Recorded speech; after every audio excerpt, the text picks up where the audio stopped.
आणि महत्त्वाची बातमी, लाडकी बहीण योजनेचे 2100 रुपये कधी करणार? नाना पटोले यांनी विधानसभेत सरकारला सवाल केलाय. तर लाडक्या बहिणींना योग्य वेळी 2100 रुपये देणार असं एकनाथ शिंदेंनी म्हटलंय. लाडकी बहीण योजना कधीही बंद होणार नाही असं देखील उपमुख्यमंत्री एकनाथ शिंदे यांनी म्हटलं आहे. निवडणुकीच्या ऐन तोंडावर तुम्ही ही ज्या पद्धतीची घोषणा केली, कुठलाही नियम न पाहता या पद्धतीनं जे काही आता याच्यामध्ये अफरातफर झाली असं तुम्हीच मान्य करताय. मग अफरातफर झाली, योजना तुम्ही सुरू केली, तर गुन्हे दाखल करायची जी भूमिका आहे ती त्या लोकांवर करायची की तुमच्यावर करायची हा एक प्रश्न आहे. एक, तुम्ही 2100 करणार का? लाडकी बहीण योजना कधीही बंद होणार नाही आणि सांगतो तुम्हाला, तुम्ही 2100 रुपये बोलले, योग्य वेळी आम्ही जे बोललोय ते सगळं पूर्ण करणार. नाना, योग्य वेळी योग्य वेळी योग्य वेळी योग्य वेळी योग्य वेळी योग्य वेळी देणार आहोत असं गिरीश महाजन यांनी म्हटलंय. 15,000 झाडं आज नाशिकमध्ये येणार आहेत असं देखील गिरीश महाजन यांनी म्हटलंय. 15,000 झाडं आम्ही किती 15,000 झाडं, मोठी 15 ते 20 फूट झाडं. आता ती आज संध्याकाळपर्यंत नाशिकमध्ये येऊन 70 ट्रक झाडं येत आहेत. ते सगळे झाडं त्या ठिकाणी येत आहेत. ते आम्ही सगळ्या नाशिक शहरात जिथे ओपन स्पेस आहेत, मोकळ्या जागा आहेत, त्या ठिकाणी लावतोय. त्याचं नियोजन झालेलं आहे. खड्डे खोदायच्या कामाला सुरुवात झालेली आहे. म्हणजे मला समजत नाही का आता 15,000 झाडं लावतो आणि 2-4 झाडं जर जात असतील, खराब होत असतील, तर आपण एवढं कुंभमेळा आमच्यासाठी आवश्यकही आहे. तर तपोवनातील वृक्षतोडीला अण्णा हजारे यांनी देखील विरोध केलेला आहे. कुंभमेळा राष्ट्रहिताचा असला तरी सुद्धा झाडं तोडू नयेत असं अण्णा हजारे यांनी म्हटलंय. फारच आवश्यक असेल तर छोटी झाडं तोडा असं अण्णा हजारे यांनी म्हटलंय. मोठी झाडं तोडू नयेत अशी विनंती देखील त्यांनी केली आहे.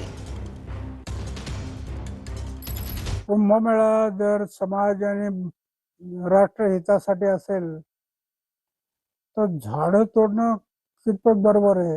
अशी मोठी झाडं तोडू नये.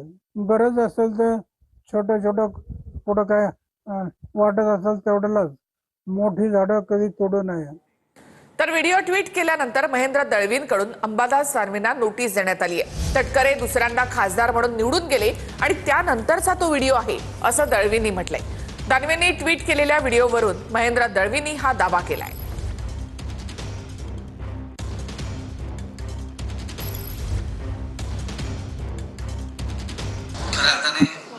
रायगडच्या जनतेने मतरूपी आशीर्वाद जो आदरणीय तटकरे साहेबांना दिला त्याबद्दल रायगडच्या जनतेच्या मनापासून आभार व्यक्त करतो.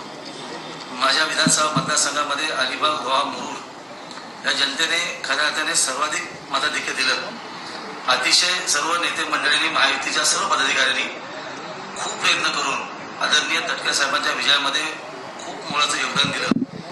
आमदार नेत्याने मी आपलं सर्वांचं मनपूर्वक आभार व्यक्त करतो.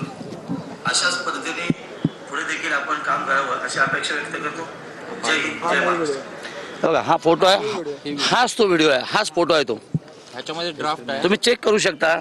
आता हा फोटो कोणाला होता हे सगळ्यांना माहिती आहे. आणि हे फक्त वक्तव्य तटकरे साहेब जेव्हा खासदार निवडून गेले दुसऱ्यांदा, तेव्हा माझ्या विधानसभा मतदार जनतेचे मी आभार मानलेत. हा व्हिडिओ तुम्हाला पाठवतो. तटकरेंकडून हा व्हिडिओ नक्की ना. तर दानवेंनी दाखवलेला व्हिडिओ मॉर्फ आहे की नाही याची उच्चस्तरीय चौकशी करण्यात यावी अशी मागणी तटकरेंनी केली. राष्ट्रभक्तीनं भारलेल्या माणसावर आरोप करणं चुकीचं असा टोला तटकरेंनी लगावलाय.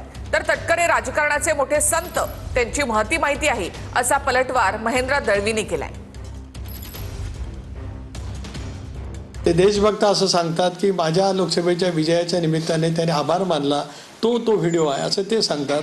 तर त्या व्हिडिओची सुद्धा चौकशी झालीच पाहिजे आणि हे कुणी पुरवलं आहे त्याची सुद्धा ताबडतोब केंद्रीय तपास यंत्रणेची मदत घ्यावी आणि ताबडतोब त्याच्याबद्दलचा सुद्धा खुलासा विधानसभा अधिवेशन चालू असताना जर काही त्या ठिकाणी झाला आणि त्याच्यावरती ही जी काही इंडियन पिनल कोडमध्ये, कारण हा सुद्धा एक तऱ्हेचा राजकीय हेच आहे ना, 302 सारखी काही कलमं लावतात ती ताबडतोब लावली जावीत. चौकशी मागितली असेल, कारण आक्षेपार्ह त्यांच्यावरती आम्ही काल बोललोय. आणि जे सत्य आहे, तो जो फोटो त्यांनी व्हायरल झालाय तो त्याच बाईटमधला फोटो आहे. आणि म्हणून एकंदर झालेल्या आता नगरपालिकेच्या निवडणुकीमध्ये आरोप प्रत्यारोप टोकाचे झाले. त्याचा राग त्याग व्यक्त करून कुठेतरी शिंदे गटाला किंवा आम्हाला बदनाम करायचं हे त्याच्यामागचं षडयंत्र आहे. आणि म्हणून त्यांनी मगाशी माझ्यावरती काहीतरी बोलले. आता ते महाराष्ट्राचे राजकारणाचे खूप मोठे संत आहेत तटकरे साहेब, तेव्हा त्यांची महती आपल्याला नक्की माहिती आहे, त्यांचे झालेले प्रकार माहिती आहे आपल्याला. अजून जखमा काय माटलेले नाही आहेत, चालू आहेत, कधीतरी उफळून आली की त्यांना कळेल. सुनील तटकरे यांचं वक्तव्य मी बघितलं आता सकाळीच. व्हिडिओ मी प्रसिद्ध केला, तो राष्ट्रीय एकात्मतेवर घाला आहे. आणि जर असा घाला अंबादास दानवे राष्ट्रीय एकात्मतेवर टाकत असतील तर केंद्र सरकार आणि राज्य सरकारने सगळ्या तपास यंत्रणा लावाव्यात. खरं तर केंद्राने आणि राज्याने कोणती तरी तपास यंत्रणा लावून या व्हिडिओची चौकशी केली पाहिजे आणि अशा यंत्रणा तपास यंत्रणा लावून हा व्हिडिओ याची सत्यता तपासावी अशा प्रकारची भूमिका मांडलेली आहे. या भूमिकेचं मी स्वागत करतो.